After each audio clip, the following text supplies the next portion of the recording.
High everyone, good morning. Welcome to my channel Piyar family. আমি রিয়া, চলে এলাম আবার একটা ব্লগ নিয়ে। এটা আমাদের আন্দামান ঘুরতে যাওয়ার ব্লগ। আগের ভিডিওতে তোমরা তো দেখেইছো আমরা কলকাতা চলে এসেছিলাম, আর আমাদের ফ্লাইট ছিল কলকাতার থেকে। তো ফ্লাইটের টাইম ছিল 5:30 ভোরবেলা। তাই ভোর 3:30টার সময়ই আমরা হোটেল ছেড়ে পৌঁছে গেছিলাম দমদম এয়ারপোর্টে। সমস্ত চেকিং কমপ্লিট করে আমরা ফ্লাইটে উঠে চলে গেছিলাম আন্দামান। কেন এখনো কি কোন সা কমতি है চলে চলে 101 गेट नंबर 100 100 कम कम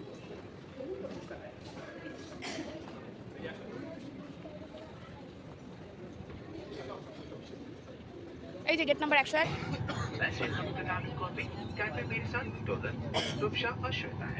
हमारे आज के फ्लाइट के क्रू सदस्य हिंदी, इंग्लिश और बंगाली में बात कर सकते हैं।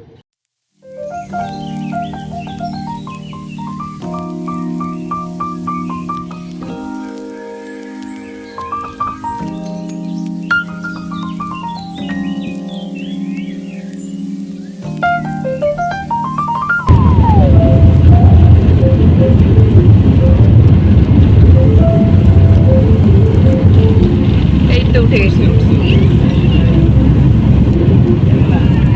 মাথা ঘোরাচ্ছে।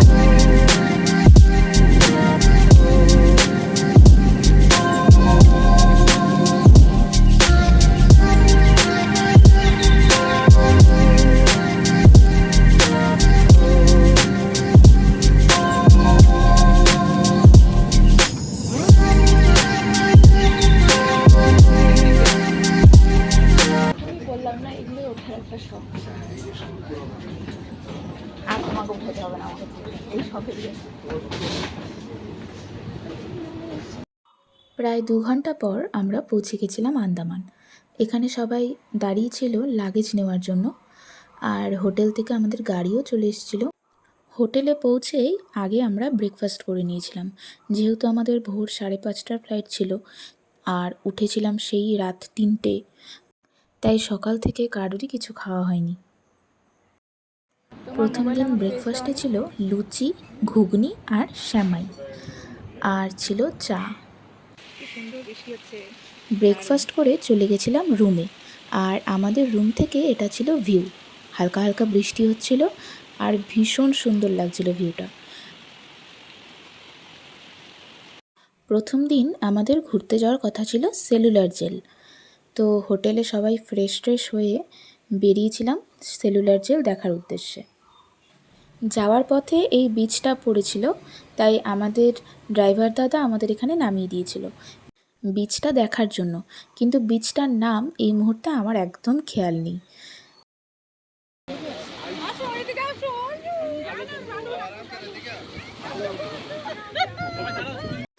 বিচে কিছুক্ষণ সময় কাটিয়ে এই গাড়িগুলোতেই আমরা চলে গেছিলাম সেলুলার জেল। হোটেল থেকে এই গাড়িগুলোই দেওয়া হয়েছিল, পুরোটাই এসি গাড়ি ছিল, আর আমরা সবাই একসাথে এক গাড়িতে উঠে যেতে পেরেছিলাম। দেখো গাড়ি থেকে ভিউটা দেখতে কত সুন্দর লাগছে, সমুদ্রের পাশ দিয়ে রাস্তা, খুব সুন্দর লাগছিল দেখতে।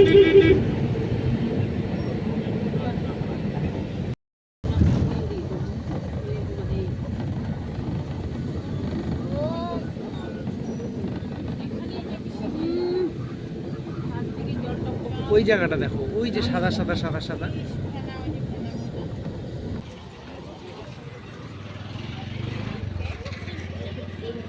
ছবি তোলা যাবে নাকি যাবে না?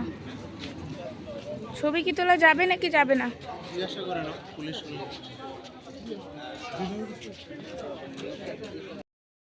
এত সুন্দর ভিউ দেখতে দেখতে পৌঁছে গেছি সেলুলার জেল।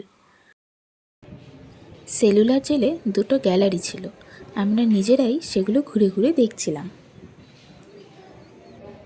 এই জেলে যারা বন্দী ছিলেন, মানে বিভিন্ন স্বাধীনতা সংগ্রামীরা, এখানে তাদের ছবি এবং তাদের সংগ্রামের গল্প লেখা রয়েছে।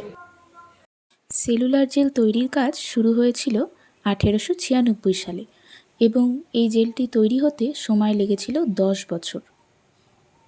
এই জেলে 696টা কুঠুরি রয়েছে। এই যে বটগাছটা দেখা যাচ্ছে, গাইড বলছিলেন এই বটগাছটা জেল তৈরি হওয়ার সময় থেকে আছে, মানে স্বাধীনতা সংগ্রামীদের উপর হওয়া সমস্ত অত্যাচারের সাক্ষী এই বটগাছ। जितने फोर्सली हिट करता है उतने फोर्स के साथ नारियल स्लिप हो जाता है। जिस औजार के पर ऑब्जेक्ट के ऊपर मार रहा है उसी ऑब्जेक्ट में हाथ लगने से ये पोर्शन उनकी घाव नहीं दिया जाता और उनके वेट करते हैं कि जो बाहर गए हैं और ब्रिटिश के खिलाफ वॉइस रेस करने से उनकी पनिशमेंट कैसे होती है। शुक्रिया सर। आज is very important ID cards school से लेकर कंपनी सर, वहाँ पे आईडी कार्ड्स पहनते हैं तो हमारे अंदर एक पॉजिटिविटी जनरेट करते हैं, बट उस समय पॉजिटिविटी बाय बर्थ थी।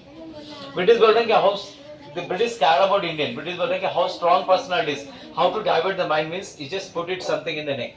बोल रहे हैं जैसे पेट के गले में कॉलर डालते हैं, सॉरी टू से, पेट के गले में कॉलर डालने के बाद आप कितने भी प्यार कर लेना सर, वो फाइनली उसके अंदर एक फील दर्द रहता है जाते जाते, ये घर में मैं गुलाम था। So British बोल रहे हैं कि someone make a slave a country, उनकी thoughts 100% confident for the second if you feel I am a slave in my country, so they can't do anything against British. Intention बदल जाएगी। And without any permission, जैसे मैं आपको explain करते वक्त अंदर गया, with permission of administrator, वो फ्राइडे फाइटर्स के स्टैचूज है, फीलिंग्स है, स्टैचूज नहीं है, फीलिंग है। हम अंदर जा रहे हैं, छू कर बोल रहे हैं, तो वो हमें फील बहुत दर्द होती है सर, ऐसे कोई हमारे घेरवा। সেলুলার জেল সম্পর্কে অনেক কথাই গাইড আমাদের বলছিলেন।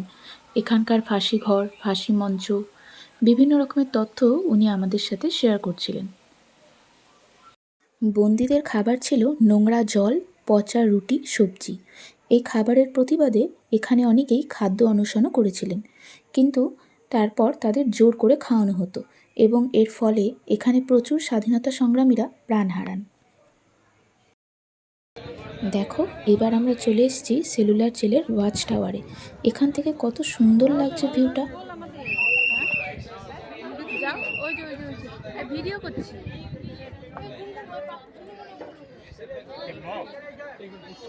ব্লগ হবে কিনা জানি না।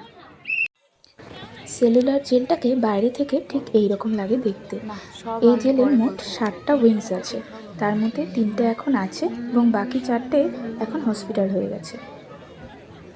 সন্ধ্যার পর এখানে কিছু লাইটিং শো হয়, কিন্তু সেটার ভিডিও করা অ্যালাউ নেই, তাই আমি সেই লাইটিং শোয়ের ভিডিও করতে পারিনি।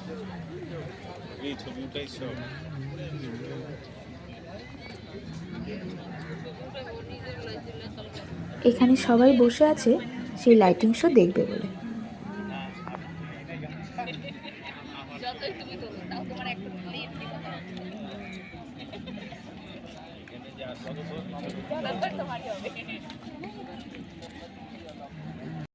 লাইটিং শো দেখে আমরা চলে এসেছিলাম হোটেলে। রাতের আর এটা হলো আমাদের হোটেলের নাইট ভিউ। দারুণ লাগছে না? সুন্দর গান বাজছে।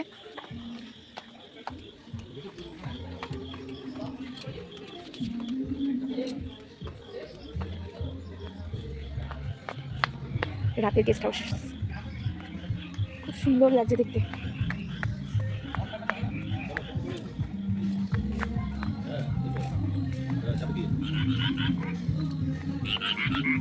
দেখি একটু আঙ্কেল, ছেড়ে দাও, ছেড়ে দাও।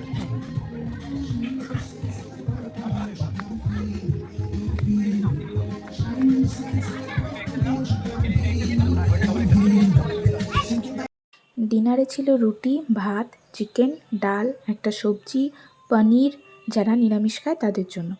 তো আমি নিয়েছিলাম রুটি আর আমার হাজব্যান্ড নিয়েছিল ভাত।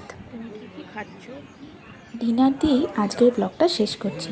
চলে আসবো পরের দিন আবার একটা নতুন ব্লগ নিয়ে। টাটা।